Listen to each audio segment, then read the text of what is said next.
They called him the Lion of Dahomey, a king whose roar shook the foundations of the French Empire. In the heart of West Africa, long before Benin bore its modern name, stood the Kingdom of Dahomey, a land of fierce warriors, rich traditions, and a royal power unlike any other. From this soil rose a prince named Béhanzin, born in 1844, son of King Glele. He grew up surrounded by the sound of drums, the discipline of warriors, and the sacred duty of kingship. He was not raised to serve. He was raised to lead, to fight, and to protect the soul of his people. When his father died in 1889, Béhanzin ascended the throne. His coronation was not just a ceremony, it was a declaration. The young king swore before his ancestors and his gods that Dahomey would never kneel before foreign rule. France was expanding its colonial grip across West Africa. They came with treaties, promises, and hidden chains. But Béhanzin saw through the deceit. He refused every attempt to make Dahomey a vassal state. To him, freedom was not negotiable. The French called him stubborn. His people called him courageous. He called himself a guardian of the ancestors. His royal emblem, the shark, symbolized power and unyielding movement. Just like the shark, he would never stop moving, never stop fighting, never stop resisting. Under his command, Dahomey's armies trained relentlessly.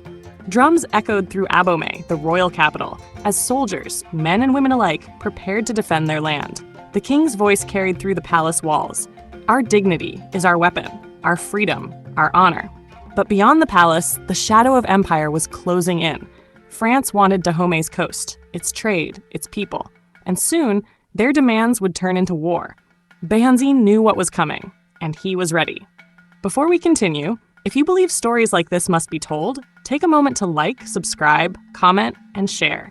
Let the world remember the kings who refused to bow.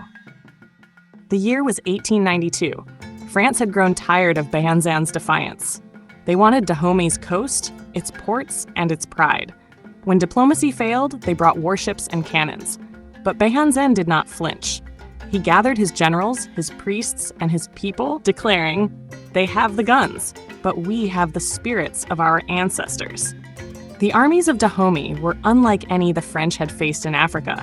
Fierce regiments of men and the legendary Amazons of Dahomey, women trained from childhood to fight without fear, loyal only to the king. Their chants echoed through the forests before battle. Their blades gleamed in the sunlight like lightning before a storm. When the French advanced toward Abomey, they met a wall of resistance. Ambushes in dense forests, surprise night attacks, warriors who refused to retreat even under cannon fire. For every step the French gained, they paid in blood. But France came with modern weapons, repeating rifles, artillery, and reinforcements from across the colonies.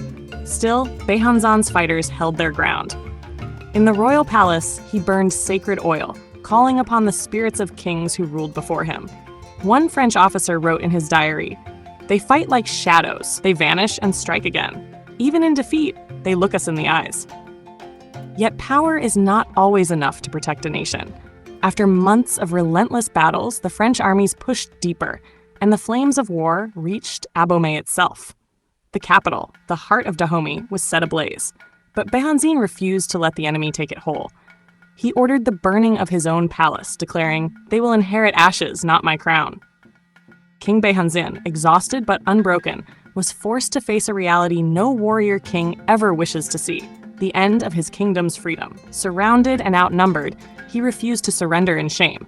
Instead, he negotiated with dignity, walking toward his captors not as a defeated man, but as a sovereign king.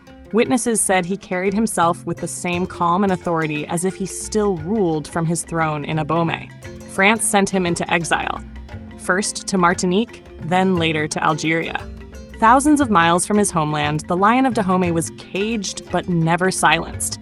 He spent his days writing letters, demanding respect for his people and justice for his land. Even in isolation, he refused to let the French rewrite his story.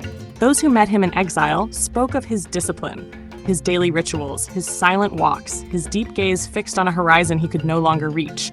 He carried Dahomey within him, its songs, its gods, its memory. He was far from the throne, but his spirit remained royal. The French could strip him of power, but they could not strip him of pride. He once said, "They have taken my kingdom, but not my soul." In 1906, Béhanzin died in Algeria. No court, no crown, no army. Only a king and his memories. But even in death, he never surrendered. He returned to his ancestors as he lived, free, proud, and unbroken. They buried him far from Dahomey, yet his spirit never stayed there. It crossed the sea, it crossed time. It returned home. Because kings like Béhanzin do not die, they endure. Decades have passed, but the name Béhanzin still echoes through the heart of Africa.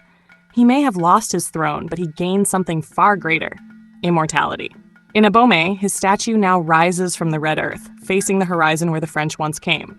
His eyes of bronze seem alive, as if still guarding the land he vowed to protect.